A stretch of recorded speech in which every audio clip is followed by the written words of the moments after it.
What is up, guys? It has been way too long. Um, Background changed yet again. Moved out of that house that I was in. Lease was up, so it's time for me to get a new place. So I moved into an apartment.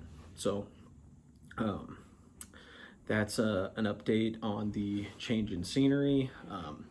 I hope the quality is good on this. This is 1080p, 60 frames a second is what we're recording at on the new iPhone 11 Pro Max. So I hope the quality and the audio is good. If you hear background noise, the guy upstairs, I think he weighs like 300 pounds because every time he takes a step, it shakes the lights and it's something else. But I want to go ahead and do a beer review. This one that I'm going to be reviewing today, I have heard legend of this beer. I hear tell of how terrible it is. I'll take these glasses off real quick. I've heard stories about it being the worst beer in history, and just a lot of different hearsay going on with this beer. And I have yet to be able to find it until I went to the Allsups in my town and they had it. And so I was like, I have to get it and I have to do a Torture Trials review on it because that's exactly what it's gonna fit right in line with, is a Torture Trials. So the beer that we are going to be reviewing today is going to be Milwaukee's Best Ice. This is the big 32-ounce mug of a can. This is a Miller beer, for those who don't know. On some of the old cans, it had the Miller Brewing Company logo on it. This is the can that I have. I don't know what iteration or design this is, like if it's like the 5th or 6th gen can. I've seen pictures of other cans, and there's also been a new recipe that's like 6.9%. We can't get that here in Texas that I'm aware of. So this is the 5.9% ABV can. So it's going to be up there. It won't be like Hurricane or anything like that, any of the overly high malt liquors that I have reviewed. But this is an ice beer. So I've done a couple ice beers, on this channel. And so for those who don't know, I'm pretty sure a lot of you guys know what an ice beer is, but for those who don't know, ice beers were a big craze back in the 90s. It was a way for the brewing companies to eke an extra couple of percents, not even an extra couple of point percentage out of their beers. What they'll do is they'll brew the beer and then they'll freeze it, okay? So they have the big vat that they brew their beer in. Then they'll freeze it. And what they'll do is they'll skim the ice off the top, which is the water that is frozen at that point.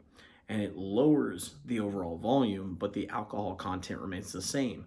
So you get a higher ABV. Now, malt liquors, of course, destroy this thing as far as beers go, as far as high ABV beers go.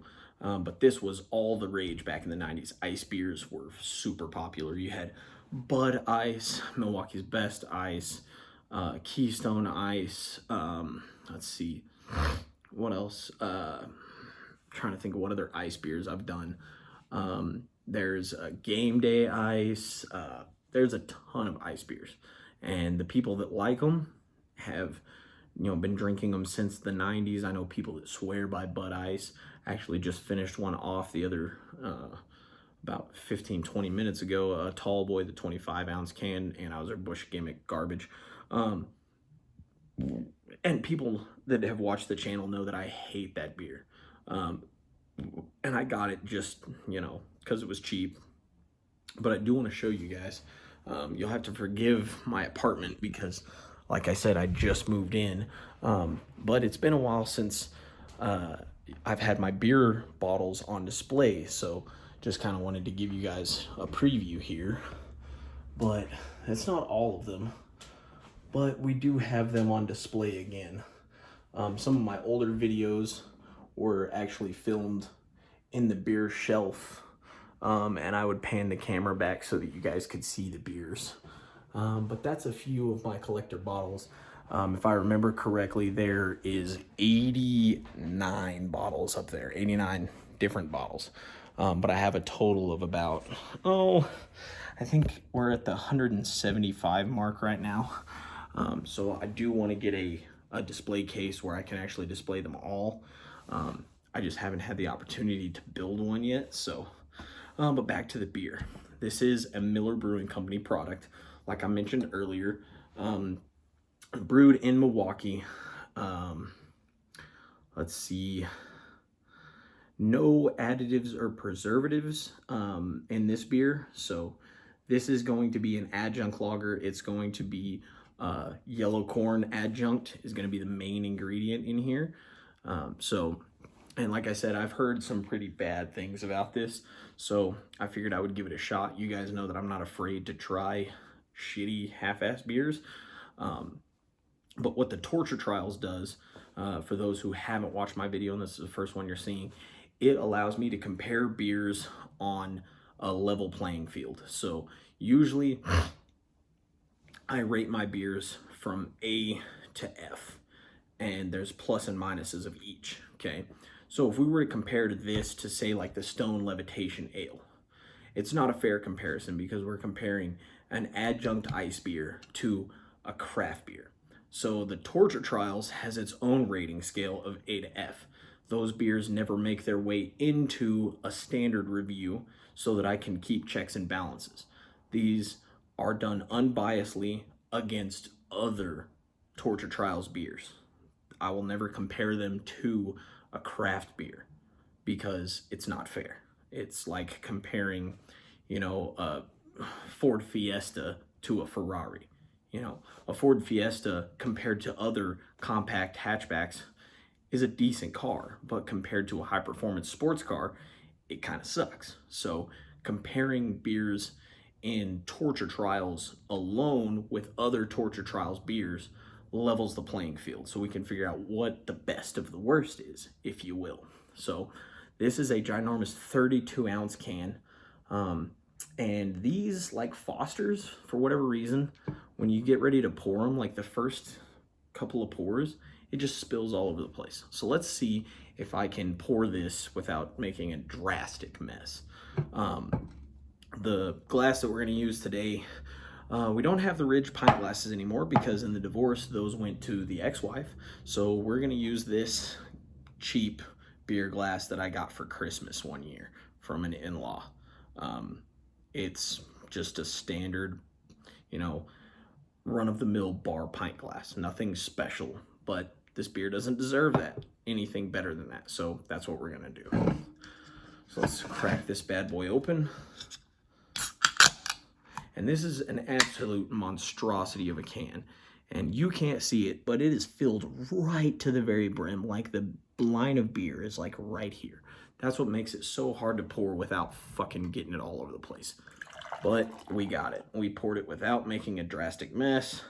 Way too much head though, because I poured it too fast. I'm trying not to make a mess, so we're gonna have to let this simmer down for just a second. Now I did have this thing, here, we'll put this right here. I did have this thing in the freezer to make it outrageously cold because I don't want to drink this thing hot. And as with all of my beers, we're gonna go ahead and try to finish this one on camera. I don't like to not finish a beer on camera because, people are like, oh, you didn't really drink it all, you're a bitch, pussy, fuck, whatever. So that gets rid of that argument from people. So we're gonna go ahead and try to finish all 32 ounces of this thing on camera. So it is really, really hefty on the head, and that's because I poured it pretty aggressive. But if I go ahead and tilt the glass, it laces the glass pretty good. Not a whole lot of fizziness going on with this one. It's a very clear, light straw. I can see you guys through the beer itself. This is going to be approximately the color of your pee if you drink a couple of these in the morning. So just to kind of give you a heads up on that. So let's go ahead and top this bad boy off real quick and see what we can make of the aroma.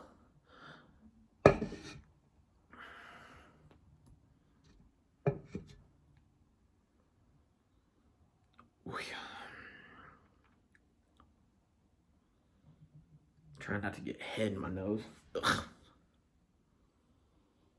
So as far as aromas go, really it's corn adjunct. You know, nothing special because it's an adjunct lager. I mean, what would you expect? You know, um, I'm kind of letting the head fizzle away on this one. It's about a finger and a half worth, but I want to let it get down so I can actually take a sip. Now, like I said, this is my first time ever having Milwaukee's Best Ice because I have yet to be able to find it.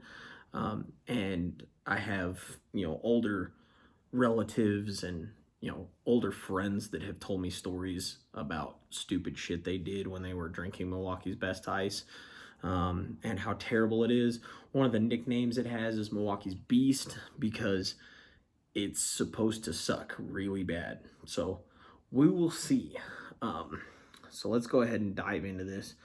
I'm kind of disappointed with the bubble streams because usually with these adjunct lagers, you get a lot of bubble streams, and we're not getting so much on this one. So let's go ahead and give it a shot.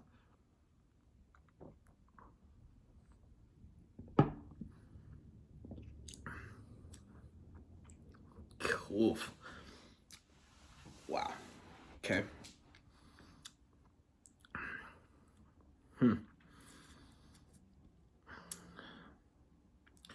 All right.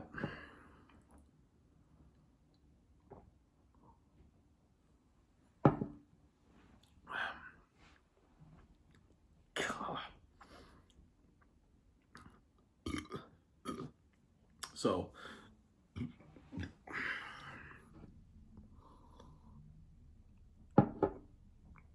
as far as flavor profile, this one, it's challenging because the very first flavor is a really, really pungent, full-bodied adjunct. It's very, very corn heavy, this one is. Excuse me. Ugh. That Bud Ice making me burp a shitload. I had some homemade burritos when I ate that, and every burp tastes like burritos and Bud Ice. Not a good combination, but this video is not about Bud Ice. I do have to say, though, it laces the glass pretty freaking good. For a cheap-ass beer, it does. It laces the glass really, really well. I'm kind of impressed. I have had some craft beer that didn't lace quite this good. So as far as appearance goes, it definitely plays the part. It can fool you into thinking it's better than it is.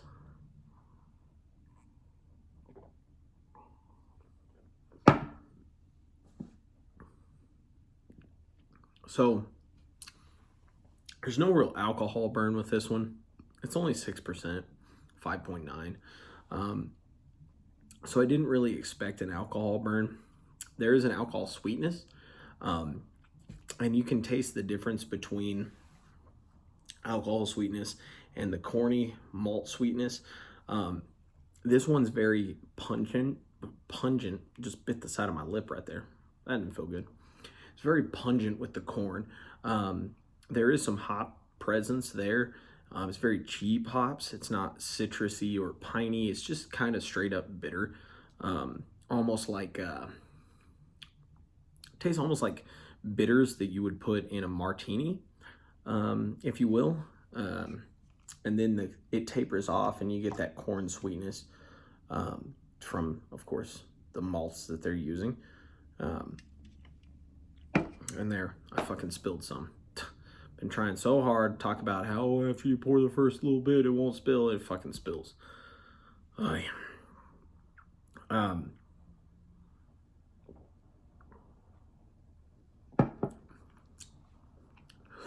Mouthfeel is really watery and slick. It's not chalky or harsh in the mouthfeel. It's just the pungent corn adjunct and hops at the beginning. It tapers off to a nice corny sweetness, almost like Miller Lite would be. and then it finishes off with the alcohol sweetness. There's no warming effect from the alcohol, but there is alcohol sweetness there.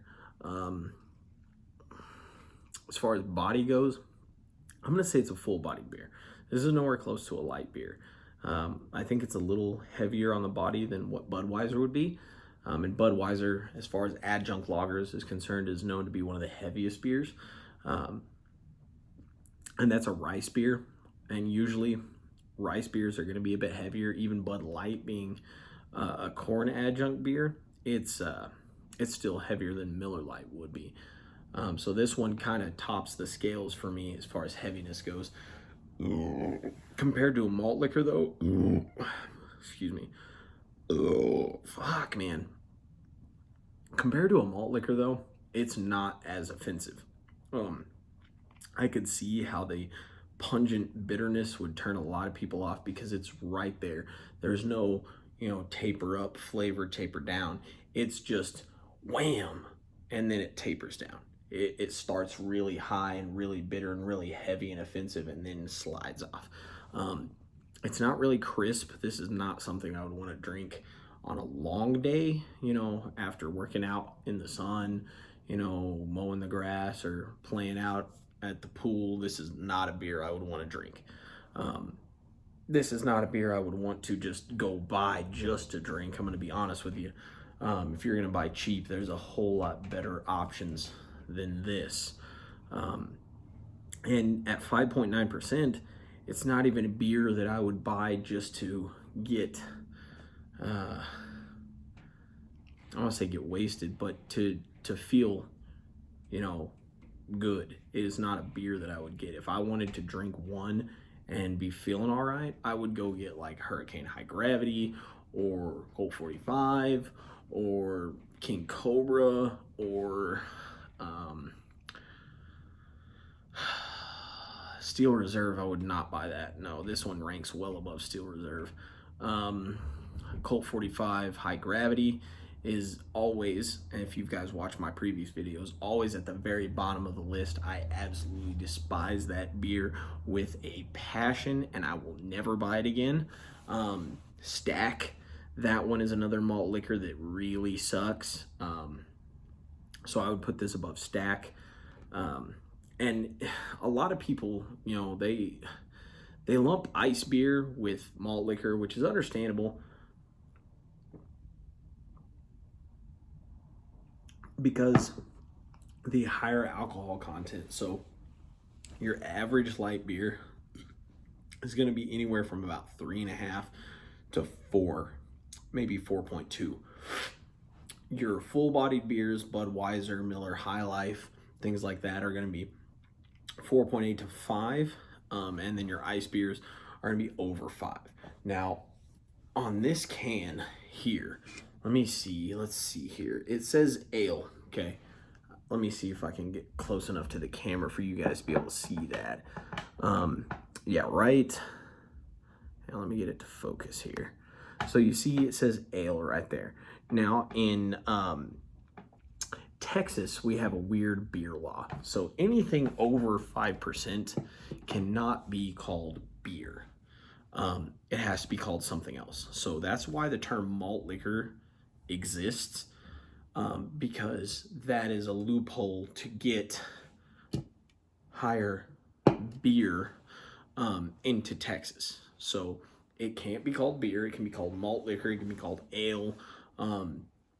It can be called a malt beverage, but it cannot be called beer unless it's 5 or lower.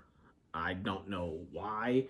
I don't know how that law got instituted, but that is why the term malt liquor exists, and probably why these ones get lumped in with malt liquor, because they are higher ABV and they have to that loophole, I think it's kind of stupid because you have like, let me see. Hang on just a second.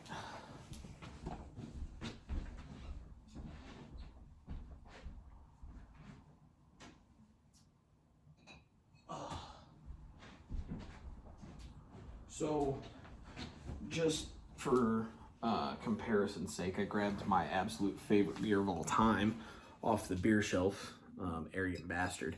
But I want to see on here, brewed and bottled by Stone Brewing Company, Escondido, California, or Escondido, San Diego, California. But again, this nowhere on this bottle does it say beer. It says Arrogant Bastard Ale right there, and then at the front, Arrogant Bastard Ale. So even your high-end, big bad craft brewing companies have to follow suit to get around that. And I know a lot of craft breweries won't come out and say beer across the label because it's ridiculous. You know, it's kind of a turnoff. We know it's beer. We know it comes in a brown bottle. You know, we know. Okay, so I think that's part of the reason why a lot of craft breweries don't put beer on there, but I think some of them cover their asses by putting ale or double IPA, you know, double pale, or, you know, imperial IPA, stout, oatmeal lager. That's another term you'll see a lot of is lager. Lager is a style of beer, but because it doesn't flat out say beer on the can, they can get around it. And I think it's fucking dumb. So yeah, it is what it is.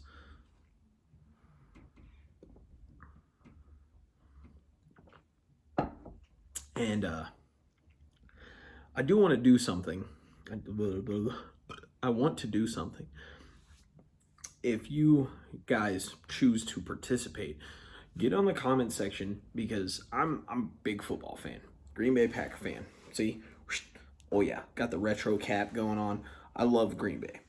I live in Texas, okay? As you guys probably have figured out by all my Texas jargon and probably my accent and what have y'all. And that word y'all. But I'm not a Texas football fan. I don't like any Texas teams short of TCU. And they're not even my favorite college team. My favorite college team is Oklahoma Boomer Sooner. Excuse me. But that all changed this year when the XFL came out. Vince McMahon announced in 2018 that he was going to bring the XFL back. And so I started, delving into it. And this season is the virgin season, the christening season of the XFL. Or the newest iteration of the XFL. For those who don't know, the XFL did exist back in the 2000s, and it was a complete disaster. But Vince McMahon has refreshed the XFL label and changed a lot of things in bringing it back. And the teams are very limited. There aren't very many teams, but the team that I have chosen this season and who I will probably stick with because of their head coach is actually a Texas team. It's the Dallas Renegades. The reason I chose to root for the Renegades is because their coach is Bob Stoops, national championship winning coach from Oklahoma, and their quarterback is Landry Jones, quarterback from OU. So that is the team that I'm rooting for. Right now they're 2-2. We just lost to bitch ass Houston. And then we lost our first game to the Defenders. First game of the season. Landry Jones couldn't even play the first game of the season because of a hamstring injury. Got over that. We slaughtered Tampa Bay and we slaughtered the Wildcats. And then we lost to Houston. But what I think is really cool is this very first season of the XFL, and we already have a rivalry game, and it's Dallas versus Houston. And here in Texas, we are all about our football. I think that football in Texas is way more important than in any other state. I mean, there are, two things we take three things. Well, maybe four. Four things we take overly serious in Texas, and that's oil, cattle, football, and prison. So if that tells you anything. And football generally speaking, ranks number one out of all of those. When the NFL is having a great season as far as teams go and the Cowboys are playing well, Texas is on fire. When Dallas has a shitty ass season, and the NFL, like this year, the NFL is really wacky. Texas is kind of a weird place to be because we love our football. But having the XFL now, I think, is going to be a really, really awesome thing because we have a season in the NFL, and for those maybe across the pond that are watching this that don't really follow the NFL, football season starts in August and ends in January. Okay, so that means we go February, March, April, May, June, and July. 6 months, no football. Okay, no college. I mean, even college ball starts at the same time as NFL, maybe a couple weeks earlier. And college ball ends a couple weeks before NFL ends. And even high school football doesn't start until school starts in August. So what Vince has done is start the season in February, because the Super Bowl is like the third weekend or the fourth weekend in January. I can't remember. I think it's the second or third weekend in January. He starts the season, or has started the season, in the beginning of February, which means we are going to get football from February to probably February, March, April, May, till May, which means we only have to go June and July with no football. So 2 months, that's it. We have to suffer through 2 months of no football. And in Texas, that's a big freaking deal. You know, football is a way of life down here. And when football season isn't going on, people are kind of irritated. You know, they're always on edge. Football season, but when football season starts, everybody's freaking out. Football season started. Yeah, drink beer, hot dogs, burgers, blah. You know, it's a big freaking deal. So I think the idea of the XFL is freaking awesome. So after being on this tangent, get in the comment section and let me know if you've watched any of the XFL games, what you think of the XFL, and who your favorite XFL team is. If you don't watch the XFL, or you haven't heard of the XFL, which is probably slim to none because of social media and the way things are going now, but if you haven't really given it a second look, check it out. I mean, the rules are different. The plays are different. The budget for players is different. It's a completely revamped style of football that I think is going to bring a lot of awesome innovation to football. Like the XFL in 2000 invented the sky cam, that camera that we get, the view in the NFL that we get from behind the quarterback, where we can see offense and defense, and then we can see the plays as they go. That was invented for the XFL. It didn't even exist until the XFL designed that camera setup, and now the NFL uses it. So comment if you watch it, your favorite team, what you think of the XFL, good, bad, indifferent. I don't care. I want to get you guys feedback because football's a big deal. Now, I know I'm wearing a Utah Jazz shirt, which, you know, it's basketball, so whatever. But I just figured I'm killing time trying to get the rest of this down. So, and we're about 28 minutes in. It's going to be a long review, guys. I hope you can sit all the way through it.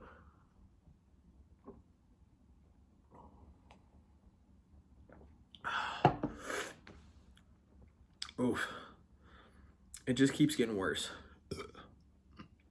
Like, the further I get down into it, the more I get tired of it. I think that's one of the pitfalls of these ginormous ass cans. It's essentially, it's a marketing scheme. They're just trying to sell you as much beer for as little money to make their profit so that you will buy more and get trashed off of it. Realistically, that's the only point of making a 32-ounce can. I mean, this one is 1 pint, 6 ounces. This is, I don't even know what the conversion is. I'm way too fucking tired to do it, but I would stand to reason that there's more beer in here than there is in here, okay? The difference is this is meant to sit down and enjoy and take a while. You can drink it at room temperature. You don't have to chill it. It's made to analyze the flavor. Let's be real for a minute, and I hate encouraging this, and by no means am I encouraging this. Drink responsibly. Do not drink if you are not old enough. Follow the rules of your account or the laws of your county and state and country. But let's be honest, this is made to get drunk off of. It is. Am I condoning anybody go out and get shit-faced? No.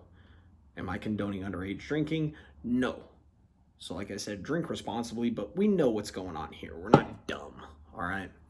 So I think that's part of the reason why I'm liking it less and less, is because there's so much of it.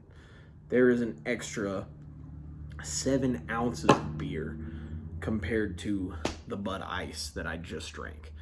So it's getting a little tiring, to be completely honest with you, but we're going to suffer through it. I don't care if it takes 45 minutes. We are going to get all the way through this motherfucker, and then I can say I did it, and I don't ever have to drink it again, unless you guys request it, and then I'll fucking drink it again. Oh.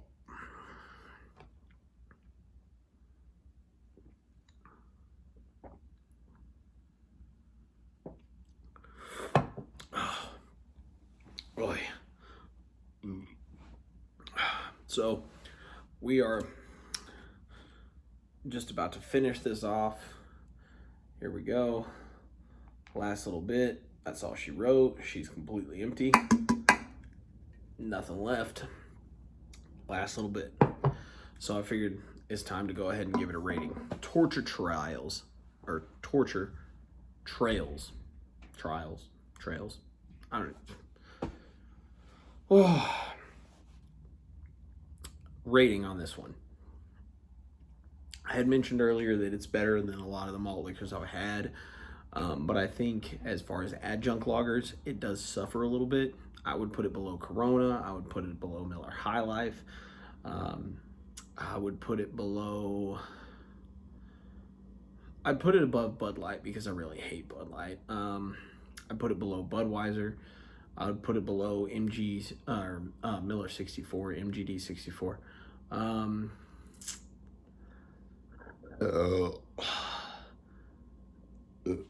Let me get one more swig off of it, and I'll give it a rating real quick. And then we'll finish this fucker off.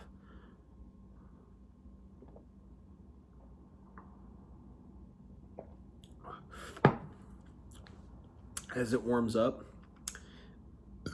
it gets a whole lot more offensive. Oh. And what sucks is I can't give it a cold review and then a warming up review. This has to be a full scale, which is kind of good. I'm glad I got a chance to drink part of it at frigid temperatures and then part of it at slightly warm temperatures, because it gives me a better idea of how this beer truly is, because being deathly cold can actually help mask some of the offensive flavors, believe it or not. So it actually limits the flavor profile of a beer, believe it or not. A lot of these craft beers that I review are drink at room temperature, because that's when all the aromatics and everything is free to analyze. Which unfortunately, on a beer like this, brings out... Oh, fuck, I'm burping all over the place. Brings out the worst in this thing.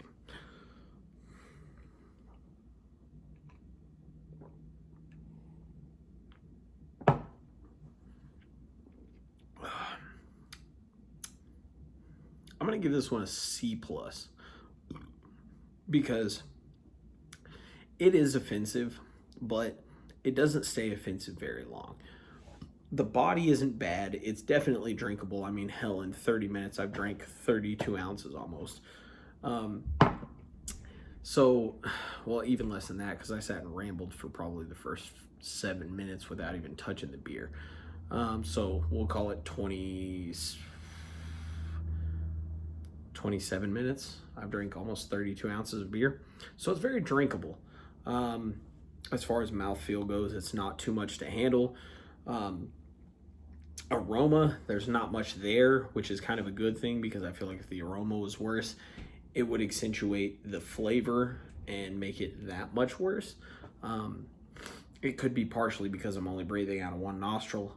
I don't know, but you got to work with what you got. So it is what it is.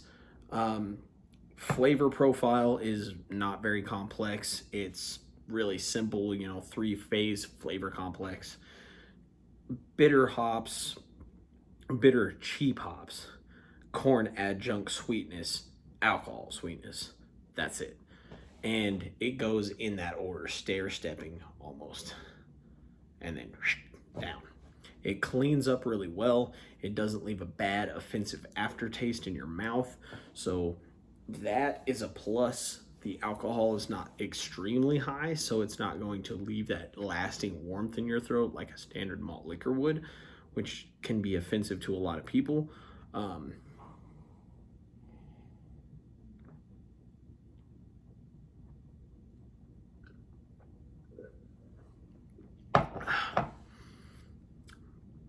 Carbonation doesn't really hit till the end. It kind of helps chop those flavors off and end them right where they need to be, which helps with that non-offensive aftertaste. So yeah, I'm gonna give Milwaukee's Best Ice a C+. It's not terrible. Would I say it's Milwaukee's Beast? No. Would I say it's Milwaukee's Best? Not even close. I would definitely drink Miller High Life or Miller Lite over this any day of the week. But if I had to pick ice beers, I would definitely drink this again over Bud Ice or Keystone Ice. By far, hands down. So, C+ Torture Trials rating of Milwaukee's Best Ice. If you enjoyed it, like, subscribe. Hopefully, being in this apartment, I'll be able to record more videos because I'm alone. It's just me doing my thing. I don't have any other obligations tying it back, so I want to get back into this thing. It's one of my favorite hobbies. But we will see you in the next one. Hope you guys enjoyed it, and we'll holler at you later.